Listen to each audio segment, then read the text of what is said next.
అందరికీ నమస్కారం. నేను మీ సంధ్యారాజ్. ఇప్పుడు నేను టమాటా రసం చేస్తున్నా చూడండి. దాన్ని ఎలా తయారు చేసుకోవాలో చూపిస్తారండి.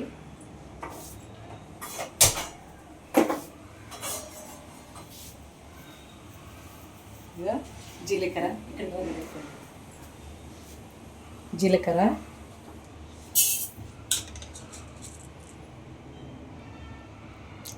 మిరియాలు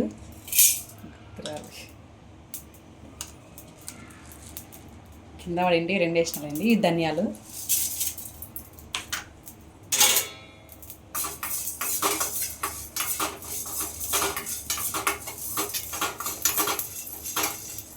ఇలా లైట్గా వేయించుకోవాలి. ఓకే, స్టవ్ ఆఫ్ చేస్తున్నా.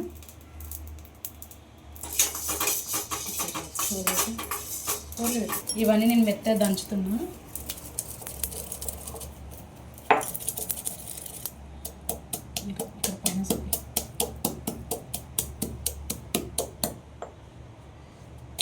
కోల్గేట్ ఇంకా ఇదిగో ఇలా మెత్తగా దంచుకోవాలి.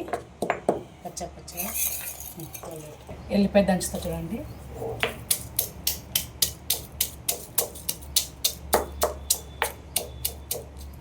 పొట్టుతోనే దంచుకోండి. ఇలా పెట్టేస్తాను. టమాటాలు నేను 3 తీసుకున్నా. మీకు రసం తగ్గట్టు తీసుకోండి. కొత్తిమీర, కరివేపాకు ఈ 3 బాగా మెత్తగా మనము కలిపి దీన్ని బాగా గుజ్జు తీద్దాం. టమాటాలో ఉన్న గుజ్జంతా బయటికి తీయాలి. ఇలా బాగా టమాటాలో ఉన్న గుజ్జంతా తీయాలి చూడండి. ఇలా కలిపి బాగా ఇవి 3 ఇదంతా వేసేస్తాను.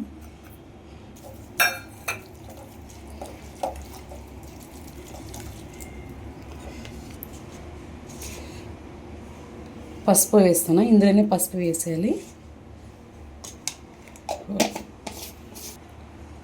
సాల్ట్ వేసిన చూడండి. రుచికి సరిపడా వేసుకోండి సాల్ట్. ఇదిగో చింతపండు నానబెట్టుకోవాలి మనం కాసేపు ఫస్టే. ఇది బాగా గుజ్జు తీసి దీంట్లో ఉన్న రసం అంతా అందులోకి వేసుకోవాలి. ఇదిగో రసం వేస్తున్నాం చూడండి.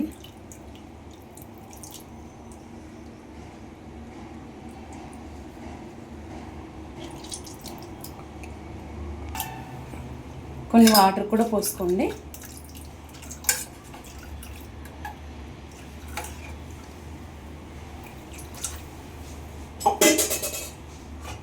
ఇప్పుడు ఇందులోకి తాలింపు పెడతా. తాలింపు వేసి కాసేపు బాగా మసలించుకోవాలి మనం.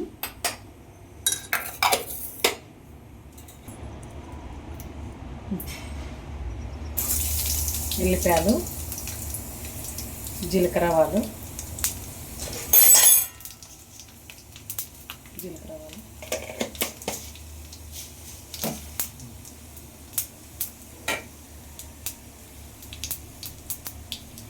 నాకైపోయినా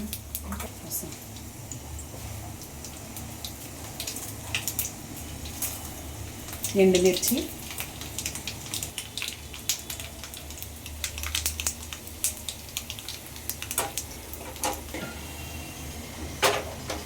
అవి తాలింపు ఇందులోకి వేసుకోవాలి.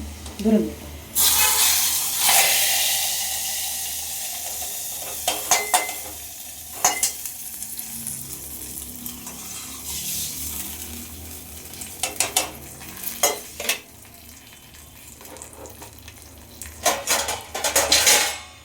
ఇప్పుడు రసం బాగా మసలించుకోవాలి కాసేపు.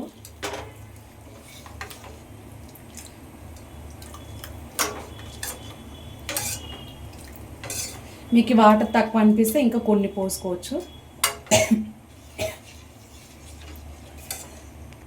ఇందులో ఆల్రెడీ మిరియాలు వేసినాం కాబట్టి మిరియాలు ఎక్కువ ఘాటు ఉంటాయండి.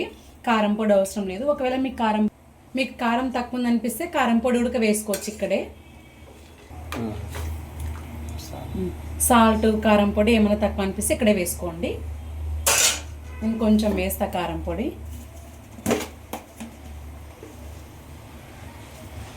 కొంచెం వేస్తాను.